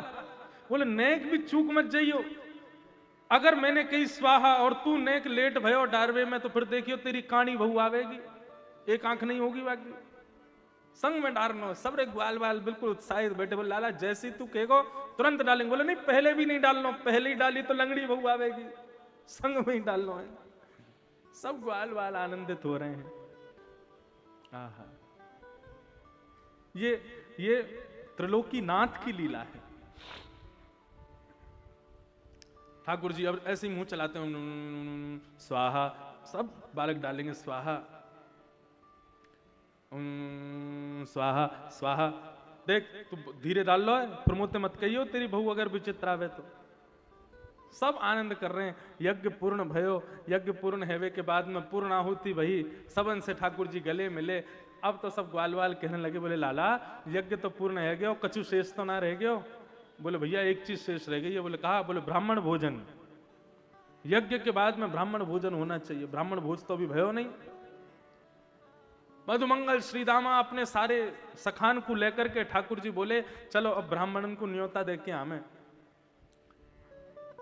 और गोकुल में जितने ब्राह्मणों के घर हैं, हर घर में ठाकुर जी स्वयं जाते हैं और ग्वाल बालों के संग जाकर के सब ब्राह्मणों को निमंत्रण देते हैं, भैया हमारे यहाँ यज्ञ भयो है, वह यज्ञ की पूर्णाहुति के बाद में आप सबन को प्रसादी पाने आनो है। अब ब्राह्मण जैसे ही सुने कि भैया नंद भवन से आमंत्रण आयो है, ब्राह्मण बहुत अनुभवी होते हैं। थाली में भोजन आते ही रोटी की नरमाहट से ही समझ जाते हैं कि रसोई कैसी है, दही के खट्टेपन से ही समझ जाते हैं कि रसोई में पवित्रता कितनी है। ब्राह्मण बहुत अनुभवी होते हैं। वो पहले ही समझ जाते हैं, थाली देखते ही कि यहां पर कैसा भोजन कराए जाने वाले हैं। कई की जगह तो ऐसा भोजन होता है कि एक रोटी आई, दूसरी रोटी के नाम निशानी नहीं है, सब्जी से ही पेट भर के बेचारे चले जाए। ब्राह्मणों का एक स्वभाव हो रहा है, वे और नहीं बोलेंगे कि एक और रोटी ले आओ, बैठे रहेंगे बस, तुमको जितना हो उतना पवाओ। और कई जगह तो महाराज ऐसा होता है थाली लेके उठ के भागना पड़ता है। एक हमारे सज्जन है, वो कथा करवाते हैं, तो मैं तो बाहर भोजन करता ही नहीं हूं, लेकिन हमारे ब्राह्मण देवता सब भोजन करते हैं। तो उनका नियम क्या है, इतना खिलाते हैं, इतना खिलाते हैं। एक बार सब बोले कि आप इतना मत खिलाया करो। उनसे मैंने भी कहा भैया इतना क्यों खिलाते हो? बोले महाराज जी हमारे दादाजी कहते थे, बोले इतना खिलाया करो कि ब्राह्मण हॉस्पिटलाइज्ड हो जाए। बोले तब समझो कि उसने भोजन किया है। मैंने कहा ऐसा भी मत करो। बोले वैद्य जब तक नहीं आ जाए, जब तक हाजमोला नहीं खानी पड़े, चूरन नहीं खावे, तब तक खिलाते रहो, इतना तो खिलाओ कम से कम। मैंने कहा भैया बस करो, इतना मत खिलाओ, क्योंकि लोग मान लेते हैं इनके मुख ये खाएंगे तो ठाकुर जी तृप्त होते हैं, इसलिए इनको खूब खिला। एक कथा आती है कि राजस्थान के एक राजा थे, उन्होंने लक्ष्मी नारायण महायज्ञ कराया अपने यहां पर। वृंदावन से, काशी से बड़े बड़े विद्वान बुलाए। विद्वानों ने जाकर के लक्ष्मी नारायण महायज्ञ प्रारंभ किया। तो यज्ञ सामग्रियों के मध्य में एक खीर बनकर के आती थी यज्ञ में चढ़ाने के लिए। उस खीर की बनावट, उस खीर की सुंदरता, उस खीर की सुगंधी जैसे ही वो ब्राह्मण, छोटे छोटे बालक भी थे उनके साथ में, ब्राह्मण बालक जो सीख रहे थे यज्ञ आदि कर्म, वो ब्राह्मण बालक जैसे ही उस खीर को देखते तो उनकी जीभ में पानी आ जाता। बोले इतनी बढ़िया खीर बन के आई है, इतनी बढ़िया केसर डली है, इसमें पिस्ता काजू बादाम सब डले हैं, और बताओ ये खीर हमको यज्ञ नारायण को देनी पड़ेगी, यदि खावे को मिल जाती तो आनंद आ जाता। अब छोटे छोटे ब्राह्मण बालक, उन्होंने ध्यान दिया नहीं और 2-4 दोना निकाल के खाने लगे यज्ञ में चढ़ाने से पहले ही। अब बड़े ब्राह्मणों ने आकर के जब देखा, अरे राम राम राम, यज्ञ के लिए खीर आई, तुम लोग खा गए, राजा दंड दे देगा।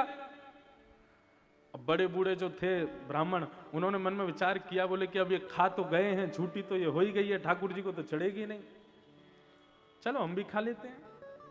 और सारे ब्राह्मण बैठ के सारी खीर जितनी आई थी यज्ञ के लिए सब पा गए, और पा करके हाथ मुंह धो करके सब लोग पुनः यज्ञ करने बैठ गए। बोले अब बस याद रहे, राजा को पता नहीं चलनी चाहिए कि ऐसा हुआ है।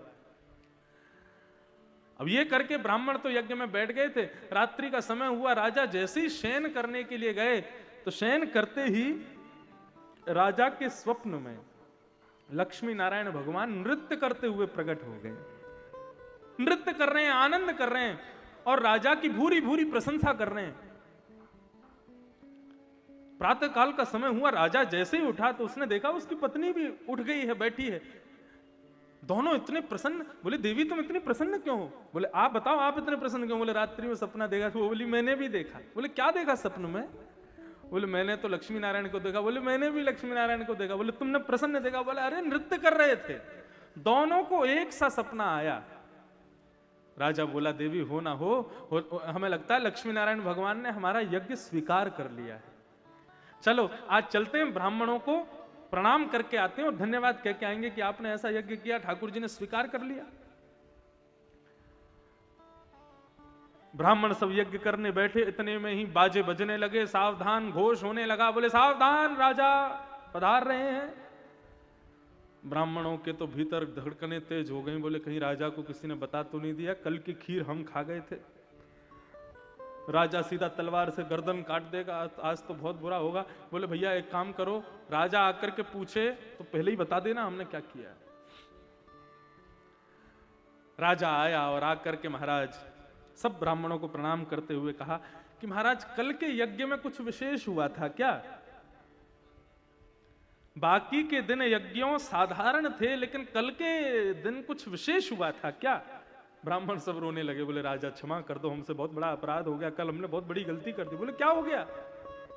बोले यज्ञ के लिए रोज खीर आती थी, खीर का भोग ठाकुर जी को यज्ञ नारायण को चढ़ाया जाता है, लेकिन ये छोटे छोटे बालक अबोध, इनकी जीभ में पानी आ गया, ये झूठा कर गए, तो हमने सोचा झूठी खीर कहां फेंकेंगे, तो सारी खीर जो यज्ञ के लिए आई वो हम ही खा गए थे। राजा रानी एक दूसरे के मुख को देखने लगे, प्रसन्न हो गए और बोले अभी कितने दिन का यज्ञ रह गया है? बोले अभी तो 10-12 दिन का और है, 12 दिन का यज्ञ और है। बोले महाराज एक काम करो, यज्ञ की पूर्णाहुति करो आज, और कल से केवल और केवल आप प्रसाद ही पाओ, कुछ मत कीजिए, केवल हमारे यहाँ रह करके प्रसाद पाइए और इसी से ही हमारा यज्ञ पूर्ण हो जाएगा। तब राजा ने अपने मन का भाव बताया। बोले रात्रि में ठाकुर जी इतने प्रसन्न मुद्रा में प्रकट हुए कि भैया आज यज्ञ की असली आहुति हमको मिली है। तो ब्राह्मण भोजन प्रिय, ब्राह्मण को भोजन प्रिय है, और वो भी ऐसे घर का भोजन जहां पे महाराज 56 भोग बनते हैं, तो ब्राह्मण और खुश हो जाता है। ठाकुर जी ने जाकर के निमंत्रण दिया सारे ब्राह्मणों को कि आज भोजन पानी के लिए आना है। तो सारे ब्राह्मण बोले अरे भैया नंद भवन में भोजन, और इसका मतलब इतनी बड़ी तो थाली लगेगी, 56 भोग सजेंगे। ब्राह्मणों ने अपनी अपनी ब्राह्मणियों को कह दिया, ब्राह्मणी सुनो, आज नंद भवन से निमंत्रण आया है भोजन के लिए, इसलिए घर में चूल्हा मत जलाना, हम सब लोग वहीं पाने जाएंगे, घर में आज भोजन नहीं बने किसी के। और सारे ब्राह्मण नमक का पानी पी पी करके सुबह से अपनी भूख को इतनी तेज कर रहे थे कि महाराज ऐसी भूख लगे कि नंदरानी थक जाएं, लेकिन हम खाते खाते नहीं थके। नमक का पानी पी ले तो भूख 4 गुनी हो जाती है। शाम का समय हुआ, ब्राह्मणों ने बढ़िया बढ़िया पटके निकाले, धोती बगलबंदी पहन करके, तिलक आदि लगा करके, गले में माला झोली लटका करके सारे ब्राह्मण पहुंच गए नंद भवन। नंद भवन की अटारी पर यशोदा मैया बैठी हैं। यशोदा मैया ने जैसे ही देखी कि इतने सारे ब्राह्मण,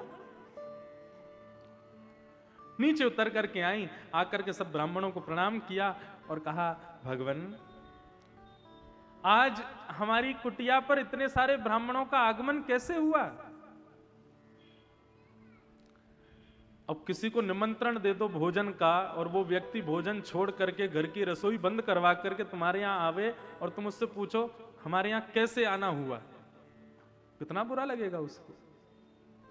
ब्राह्मण बोले, मैया आपको नहीं पता हम लोग क्यों आए हैं? बोले, ना ना मुझे तो कछु ना पता। कई ब्राह्मणों के तो आंसू निकलने लगे, होठ कांपने लगे। बोले, मैया ऐसा मत कहे कि तो ना पता हम क्यों आए हैं। बोले, मुझे सच में ना पता तुम क्यों आए हो। ब्राह्मण बोले, आज आपके यहां कोई यज्ञ भयो है, वह यज्ञ की प्रसादी पावे के लिए हम सब उनको निमंत्रण मिला, वही यज्ञ प्रसादी को पावे के काजे आए हैं। यशोदा मैया बोली, कौन सा यज्ञ भयो, कहां को यज्ञ भयो, कौन सी प्रसादी, मुझे तो कुछ पता ही ना, हमारे यहाँ कोई यज्ञ ना भयो। अरे हमारे यहाँ कोई भी यज्ञ पूजा होवे आप लोग ही तो कराओगे आके, और कौन करावेगा। ब्राह्मण बोले, मैया अब हम कहा करें, घर की रसोई बंद करवा के आए, यदि भूखे पेट घर जाएंगे, ब्राह्मणी से कहेंगे रोटी बना, तो ब्राह्मणी तो पहले 10 सुनावेगी। आप कैसे भी करके अब तो प्रसादी पवा। मैया बोली, सबसे पहले अपने यजमान को खोज के लाओ, जाने तुमको निमंत्रण दियो, पहले वो तो मिले, कहां है। नंद भवन के पीछे जाकर के देखा तो ठाकुर जी सारे ग्वाल वालों के संग में किलोल कर रहे हैं, आनंद कर रहे हैं, खेल रहे हैं, उछल कूद मचा रखी है। मैया ने आवाज लगाई, लाला यहां पे। जैसे ही मैया को देखो और मैया के संग सारे ब्राह्मणन को देखो, ठाकुर जी घबरा गए। बोले, बेटा आज फंसो तू, हम तो झूठे को निमंत्रण दे के आए, इन ब्राह्मणन को भैया बालक हैं, हमारी बात पर काहे को विश्वास करेंगे, ये तो सच में आ गए सबरे। ठाकुर जी गए, मैया ने कान पकड़ो, अरे लाला इन सबन को भोजन को निमंत्रण दियो तेने। ठाकुर जी देख करके बोले, मैया मैंने निमंत्रण ना दियो। ब्राह्मण बोले, अरे ये आए हमारे घर पे आके कह के गए कि आपको भोजन करने आना है। ठाकुर जी बोले, मैया तेरी सौं खा के कहूं, मुझको तो ये ना पता इनको घर कहां है, ये झूठ बोल रहे हैं। लाला झूठ बोले, अब सच्ची सच्ची बता कहा भयो। तब ठाकुर जी ने बताई, मैया हमने यज्ञ किया, यज्ञ के बाद वो मधुमंगल बोलो मोते कि भैया ब्राह्मणन को भोजन करवाओ, या हमारे हम तो जाके निमंत्रण दिया है, लेकिन ये तो सांची को यहाँ पे आ गए हैं। अब मैया एक ही निधान है, बिना मंत्रण को, बिना नियम को, बिना ब्राह्मणन को हमने यज्ञ कर लियो। जब खेल खेल को यज्ञ है गयो तो भोजन भी खेल खेल को ही है। ये हाथ में सूखे सूखे पत्ता उठा करके बैठ जाएं और कहते भैया पत्तल में मोहनथाल बहुत बढ़िया रखी है, रसगुल्ला बहुत बढ़िया रखो, पूरी सब्जी बहुत बढ़िया बनी है। जैसे खेल खेल को यज्ञ भयो, ऐसी खेल खेल को भोजन। ऐसा ऐसा ऊधम मचा में। लेकिन ब्राह्मण लाल जी के इस ऊधम से कोई ब्राह्मण ब्रजवासी कोई दुखी नहीं होता, सबको आनंद मिलता है, सबको परमानंद की प्राप्ति होती है। सब मैया को रोकते, मैया अब कछु मत क्यों लाला, कोई बात ना, हम चले जाएंगे, हम कर लेंगे व्यवस्था। अब लाला ने कर दी, ऊधम तो मचावे ही है लाला, कोई बात नहीं। सब ब्राह्मण लौट करके चले जाते और ठाकुर जी को ऐसा ऐसा ऊधम चलता। एक दिन ठाकुर जी अपने सब ग्वाल बालों के संग खेल रहे थे, तभी क्या हुआ कि ठाकुर जी जैसे जोर से धक्का देवें, कोई को गिरा देवें, तो वो सब रोने लग जाते। ठाकुर जी बोले, देखो भैया खेल में रोना नहीं होना चाहिए, यदि लग भी जाए तो उठ करके नेक देर वाकू सहला के फिर खेलने लगे, तुम रो का को बैठ के। अरे गोकुल में रहो भैया, बढ़िया माखन मिश्री खाए करो, बढ़िया दही दूध पिए करो, मजबूती लाओ अपने अंदर, ऐसे रोवे तो काम थोड़ी चले। खेल में तो लगती रहे, मैं भी तो गिरूं, बलदाऊ भी तो गिरे, हम तो कभी रोमे ना, तुम लोग क्यों रो। सारे ग्वाल बाल बोले, लाला तू तो राजा को बेटा है, तेरे घर में तो बढ़िया घी मक्खन दूध दही सब होवे, तो को खावे को मिले, हम लोगों को थोड़ी मिले। ठाकुर जी बोले, ऐसा हो ही नहीं सकता, ये गोकुल है, यहां प्रत्येक घर में 1000 गौवंश है कम से कम, इतना दूध इतना घी इतना दही मक्खन होता है, कहां जाता है, कहां क्यों नहीं खाते हो। तब मधुमंगल ने बताया, बोले कि लाला ब्रज के राजा तेरे बाबा हैं नंद बाबा, लेकिन मथुरा के राजा कंस हैं। उन कंस ने नियम बना रखो है कि कोई भी ब्रजवासी अपने घर में गौरस को संभाल करके नहीं रखेगा। जितने से काम चल जाए उतना गौरस रखो, बाकी सब मथुरा वासियों के लिए भेजना पड़ता है, कर के रूप में भेजना पड़ता है, टैक्स के रूप में। और राजा को यदि कर नहीं देंगे, टैक्स नहीं देंगे, तो राजा फिर सैनिकों को भेज देता है और घरों में आकर के सैनिक सब तोड़ताड़ करते हैं। या हमारे भय के कारण हम लोग तो मक्खन खामे ही ना लाला, लेकिन तू राजा को बेटा है, तो से कौन कर लेवे को, तो से कोई कछु ना कह सके, या हमारे तू तो खूब खावे आनंद करे। ठाकुर जी बोले अच्छा तो ये बात है, ये सब माखन दूध दही ये सब कंस के पास जाता है? बोले हाँ, सब मथुरा भेजना पड़ता है मथुरा वासियों के लिए। हम लोग तो लाला केवल गैया को चारों खवा में, दूध बना में और निकाल के ब्रजवासी सब वहीं भेज दें मथुरा, हम लोगन को कछु ना मिले। ठाकुर जी बोले तो राजी राजी नहीं मिलता तो गैर राजी खाओ, राजी से मक्खन नहीं मिलता, दूध नहीं मिलता, दही नहीं मिलता तो फिर चोरी करके खाओ। मधुमंगल श्री राम बोले बोले लाला देख तू जो कहेगा सब करेंगे, लेकिन चोरी नहीं करेंगे, हम चोरी नहीं करेंगे। ठाकुर जी मन में विचार करे, बोले चोरी नहीं करोगे, ठीक है, तो फिर कल से मैं और दाऊ दादा अलग खेलेंगे, तुम सब लोग अलग खेलो, हमारे संग मत खेलियो। ग्वाल वाल बोले लाला तू जो कहेगा सो करेंगे, तो से दूर ना रहेंगे, कर लेंगे चोरी, अब तू बता कैसे करनी है। भगवान बोले जितने अच्छे काम करने हैं सब आज कर लो, कल से तो चोरी होगी ब्रजमंडल में। और रात भर ठाकुर जी चिंता में बैठे हैं, बोले कि भैया परमात्मा हो तुम, भविष्य में लोग तुम्हारी कथा सुनेंगे, चोर कहकर के पुकारेंगे, क्या संदेश जाएगा।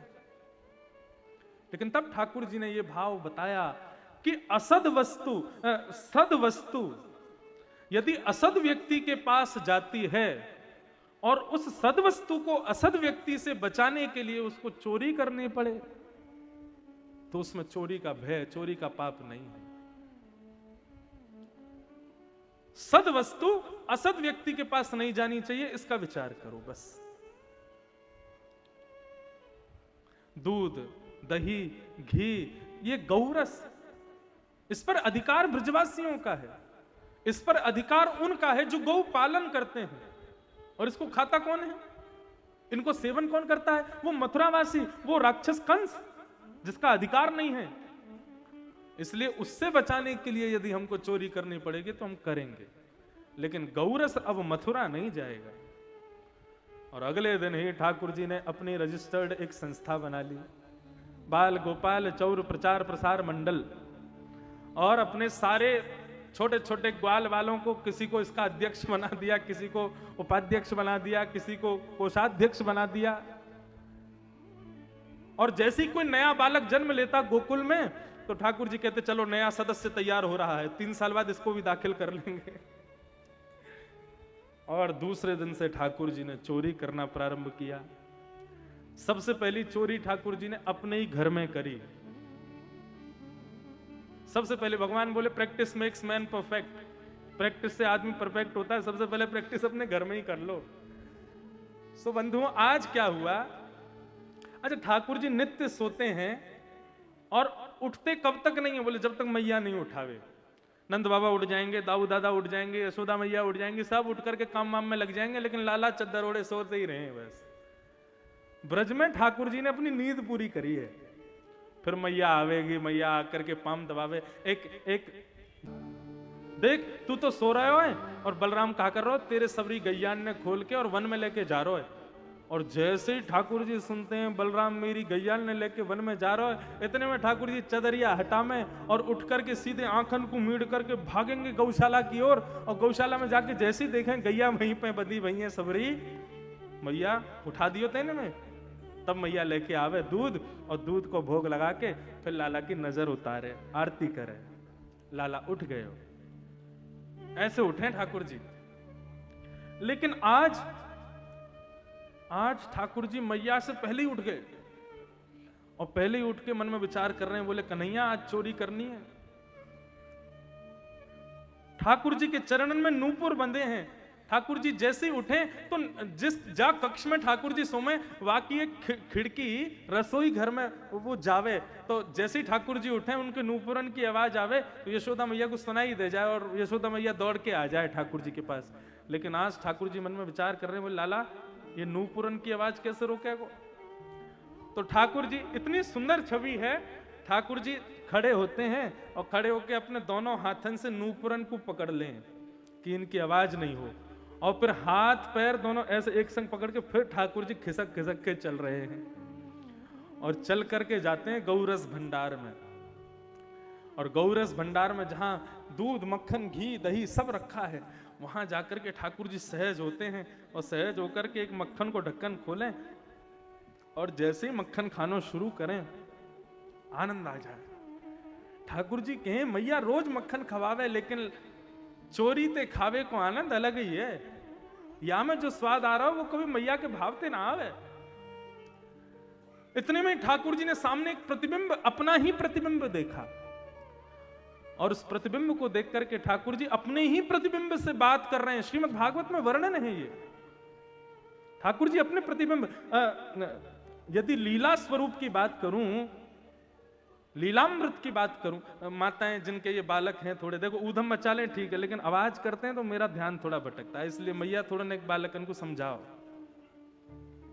सब लोग इधर देखो, ठाकुर जी कह रहे हैं मेरे ऊधम बता रहे हो और बालकन के ऊधम देखे ना जा रहे। तो यदि वृंदावन रस की बात करें तो वृंदावन रस में प्रतिबिंब में जो ठाकुर जी का स्वरूप दिखता है वो श्री श्यामा जी का स्वरूप है, वो किशोरी जी है।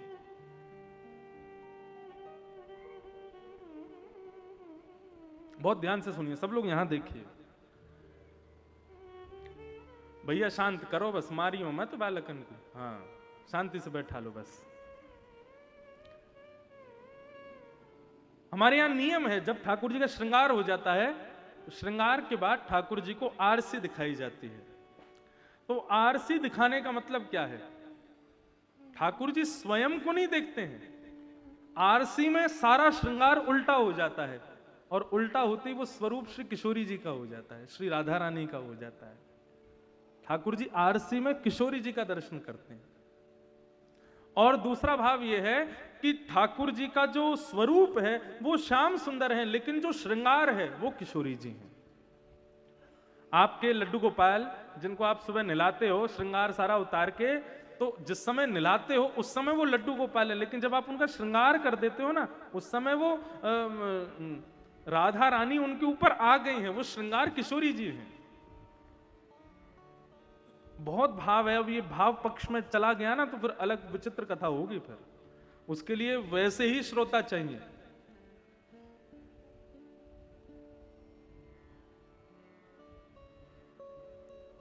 तीसरा भाव ये होता है, ठाकुर जी आरसी के भाव से ये देखते हैं कि आज किशोरी जी की कितनी कृपा भई है मुंह पे। जैसे हम स्वयं को दर्पण में जब देखते हैं तो देखते हैं कितने सुंदर लग रहे हैं, कितने अच्छे लग रहे हैं, वो अपनी सुंदरता का भाव नहीं रखते। ठाकुर जी ये विचार करते हैं आज मेरो श्रृंगार अच्छो भयो तो मतलब किशोरी जी मुंह पे प्रसन्न हैं, किशोरी जी मुंह से आनंदित हैं। तो देखो कैसे भाव से मेरे ऊपर विराजी। और चौथी बात, अपने ठाकुर जी के पास में 3-4 चीजें हैं, ये जरूर रखा करो। एक आरसी वो झारी जी, जल पीने के लिए ठाकुर जी के समीप एक छोटी सी लुटिया रखो, और उसमें भाव क्या रखो? जल डालने के बाद यमुना जी का भाव रखो, हे यमुना मैया जब जब हमारे लाला को प्यास लगे आप यहां में आके बैठ जाइयो। अब हम विदेश जाते हैं, फ्लाइट में सफर करते हैं, ठाकुर जी रहते हैं, अब आरसी भर के तो रख नहीं सकते, तो आरसी को खाली रख के यमुना जी का स्मरण कर लेते हैं, हे यमुना मैया जब जब मेरे लाला को प्यास लगे तो इनको पानी पिला दियो। तो आरसी वो झारी रखो, छोटी लुटिया जल की। दूसरा, ठाकुर जी के समीप एक छोटा सा बंटा रखो, बंटा कहते हैं एक छोटा सा, आज की भाषा में कहूं तो टिफिन रखो, उसमें ठाकुर जी की कुछ ना कुछ मिश्री इलायची आदि सामग्री रखो, और बढ़िया संपन्न हो तो बढ़िया लड्डू रोज रोज बना के उसमें रखो। ये ठाकुर जी का टिफिन है। आप तो भोग तभी ही रखोगे जब घर में भोजन बनेगा, लेकिन ठाकुर जी को तो कभी भी भूख लग सकती है, तो कभी भी भूख लगेगी ठाकुर जी बंटा खोलेंगे खा लेंगे। तीसरा, ठाकुर जी के समीप सदैव वंशी रखो, सदैव हाथ में रखा के मत रखो। बस आरती करते समय वंशी जी हाथ में हो, उसके बाद वंशी को साइड में रख दो। हाँ, ठाकुर जी सहज हो जाते हैं वंशी नीचे रखने के भाव से। और चौथी वस्तु, ठाकुर जी के समीप आरसी रखो, और जैसे श्रृंगार हो तो ठाकुर जी को दिखाया करो। और पहला ठाकुर जी को दिखाया और फिर उसके बाद उसको दूर करके उस आरसी में ठाकुर जी को आप देखो। इसका भाव ऐसा बताते हैं, ठाकुर जी तैयार होने के बाद कहते हैं मैं कैसा लग रहा हूं, तो पहले ठाकुर जी को दिखा दो। बोले नहीं आप देखियो मैं कैसा लग रहा हूं, तो फिर खुद देखो, अच्छा हाँ बढ़िया लग रहे हो, माला वाला सब ठीक है। फिर कहते हैं ठाकुर जी हाँ अब दर्शन खोलो, अब सबको मुंह को दिखाओ। ये सब भाव पक्ष हैं। ठाकुर जी जब स्वयं को आरसी में देखते हैं, अब आरसी, ठाकुर जी ने जब चोरी करते हुए अपना प्रतिबिंब देखा तो ठाकुर जी उस प्रतिबिंब को देख करके मुस्कुराने लगे और मुस्कुराते कहने लगे कौन हो तुम, कहां से आए हो, चोरी करवे आए हो। अच्छा कल मैंने ग्वाल वालन से कही ना आज से चोरी करनी है, उन्ने ही तो को भेजो होगो। अपने आप से ही बात कर रहे हैं, उन्ने ही तो को भेजो होगो। अच्छा भैया सुन, हमारी मैया ना बहुत जोर से मारे जब कोई चोरी करते देख ले तो, या हमारे चुपचाप चोरी कर ले और चोरी करके फिर यहां से भाग जाइयो, ठीक है, चोरी कर ले। अपने आप से ही चर्चा कर रहे हैं। अब ये तो चर्चा कर रहे थे, यशोदा मैया ना जाने क्या उनके मन में भाव आया, वो जैसे ही कक्ष में गई देखा लाला नहीं है, मैया तो घबरा गई, बोले लाला कहां गए हो। सब जगह खोजती खोजती मैया जैसे ही गौरस भंडार में पहुंची तो वहां कहा देखो कि ठाकुर जी मक्खन खाते जा रहे हैं और अपने प्रतिबिंब से बात कर रहे हैं, और बात करते हुए कह रहे हैं सही सही बताइयो, राजी राजी ते खावे में अच्छो ना लगे ना, मक्खन चोरी करके खावे में कितना आनंद आ रहा है। और मैया ये बात सुन रही थी। इतने में मैया पीछे से बोली लाला। ठाकुर जी ने पीछे मुड़ करके देखो, ठाकुर जी इशारा बोले भग जा मैया मारेगी, भग जा। अपने प्रतिबिंब से ही कह रहे हैं। शुकाचार्य जी वर्णन करते हैं श्रीमद् भागवत में।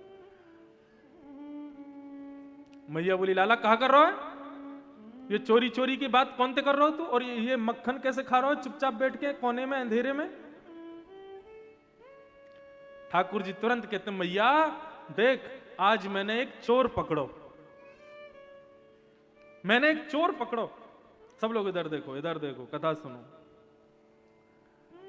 मैया बोली कहां है चोर, बोले यहां पे हमें दिखाऊं।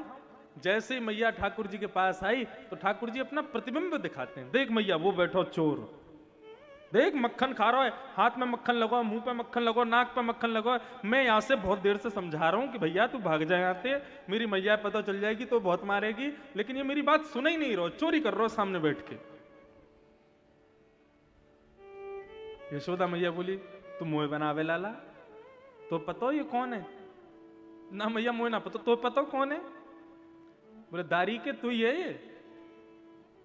मैया मैं हूं ये। बोले हम बे तू है, सही बता मैया ये मेरो स्वरूप है। बोले हम बे ये तेरा प्रतिबिंब है लाला, ये तू ही है, देख। मैया पीछे आकर के खड़ी हुई तो इतने में यशोदा मैया देखने लगी, वो देख अब देख मैं भी आ गई। बोले हम बे मैया मुंह को तो पता ही नहीं चली।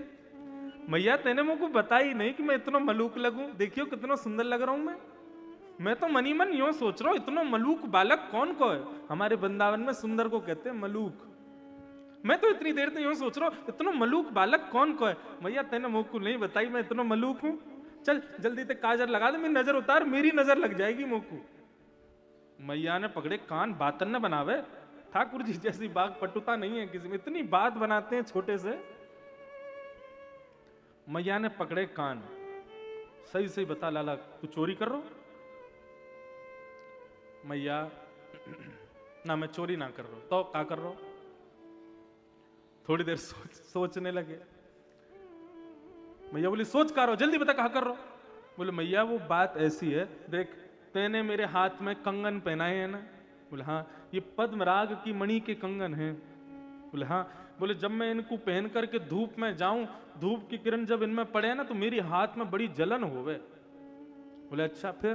तो कल मधुमंगल से मैंने कही लाला देखियो बड़ी जलन है रही है, तो माने मुंह से यूं कही लाला कछुना ये एक चीज से ठीक है जाएगा, तू जाके मक्खन में अपने हाथ डुबा लियो और जैसे ही इनमें मक्खन लग जाएगा सोई तेरी जलन सबरी दूर रह जाएगी। तो मैया मैं तो मधुमंगल की बात सुनकर के अपने हाथन को डुबावे आयो। मैया बोली अच्छा, तो या मैं हाथ डुबावे तो तेरी जलन दूर रह गई। बोले हाँ मैया। चल हाथ की जलन तो तेने डुबावे तो दूर कर ली, ये मुंह पे कौन सी जलन है रही तेरे, ये मुंह पे क्यों लगाओ मक्खन। फिर सोचने लगे अरे वो तो मैया मैं जैसे ही हाथ बोर के बैठो अपनी जलन दूर कर रहा हूं, इतने में मक्खी आके बैठ गई, तो भाई उड़ावे को मैंने जैसे हो कि मक्खन मुंह पे लग गो। मैया ने पकड़े कान, बोले इतना उद्यमी, इतना झूठ बोला। उठा लिए ठाकुर जी गोद में और ले गए गणेश जी के मंदिर में। हे गणपति बप्पा। ठाकुर जी वहां पे भी मुस्कुरा रहे, बोले आ गए। गणपति भी मुस्कुरा रहे हैं, बोले जय हो नाथ प्रणाम। बोले हे बप्पा, 52 लड्डू को भोग लगाऊंगी, मेरे लाला की चोरी छुड़वा। मेरो लाला चोरी सीख जाएगा तो कोई भ्या ना करेगा। अरे कहां मुंह दिखाएंगे हम, राजा घर के बालक, हमको सब राजा कहकर करके सब बंधन करे, और ये हमारो लाला अभी तो चोरी करे, बड़ा है जाएगा, कितना बड़ो चोर बनेगा, अभी माखन चुरावे, कल कुछ कहा चुरावेगो। हे बाबा या कि तुम चोरी छुड़वाओ, मैं 52 लड्डू को भोग लगाऊंगा। ठाकुर जी मनी मन सोचने लगे, बोले अब तो बिल्कुल ना छोड़ूंगा। 52 लड्डू को भोग जैसे मैया धरा के जाएगी, सही मेरे ग्वाल वाल सबरे आके वाले लड्डू खा जाएंगे, सबन को बढ़िया बढ़िया लड्डू खावे को मिलेंगे। मैया ने ठाकुर जी समझाए और ठाकुर जी समझ करके बोले ठीक है मैया अब ना करूंगा चोरी। और ठाकुर जी आए बाहर, अपने सब ग्वाल वालों से मिले। हाँ भाई पहला दिन कैसा रहा? सब ने कही भाई भैया हम तो कछु कर ही ना पाए। ठाकुर जी बोले हमने प्रयास किया लेकिन असफल हो गए। बोले अब क्या करें फिर लाला, चोरी को सब रद्द कर दें? बोले नहीं रद्द तो नहीं करेंगे। बोले तो बोले अपने घर में चोरी करना मुश्किल है, अब दूसरों के घर में करेंगे। चलो कुछ खोजी बना दिए। बोले खोज खोज के लाओ, कहां पे नई नई गैयाओं का दूध निकल रहा है, कहां पे मक्खन डल रहा है, कहां पे छीके पे मटकी डल रही है, मुझे लाके सब संदेश बताओ। और सब लोग फिर पूरी बनाएंगे प्रतिक्रिया, कैसे जाना है, कौन सी खिड़की से जाएंगे, कैसे जाएंगे और मक्खन चोरी करना है। और इस प्रकार महाराज पूरे गोकुल में ठाकुर जी प्रसिद्धि को प्राप्त होने लगे। इतना यश हो गया, इतना यश हो गया, इतना यश हो गया महाराज। यश तो यश है, चाहे अच्छे काम का हो चाहे बुरे काम का, यश तो यश है। प्रसिद्धि हो गई ठाकुर जी की, माखन चोर हो गए ठाकुर जी। आज गोपियों ने मन बनाया, बोले कि आज या लाला की खैर नहीं, और सब गोपियां एकजुट हो गईं। अब गोपियां बाहर से तो दिखा रही हैं क्रोध, लेकिन मनी मन उनके भाव चल रहा है कि हम उल्हाना लेकर के बहाना बना करके जाएंगी यशोदा मैया के यहाँ, और वहां जाकर के लाला को दंड डलवावे के काजे जब बाकी झूठी झूठी करतूतन ने बताएंगी, तो यशोदा मैया अपने लाला को दंड देवे के काजे हमारे सामने बुलावेगी, तो उतनी देर नैन भर के ठाकुर जी को देख लेंगे। कुम्भनदास जी कहते हैं नयन भर देखूं नंद कुमार। गोपियों की भावना कैसी है? बोले नयन भर देखूं नंद कुमार। जैसे प्यास बुझाते हैं तो एक पात्र पूरा भर के जल पीते हैं, भूख बुझाते हैं तो एक पात्र पूरा भर के दूध पीते हैं, ऐसी गोपियां कहती हैं हमारे प्यासे तो नेत्र हैं और इनकी प्यास केवल एक ही बुझा सकते हैं। बोले क्या? बिना पलक झपके श्याम सुंदर को देखते रहें तब हमारे नेत्रों को तृप्ति होती है।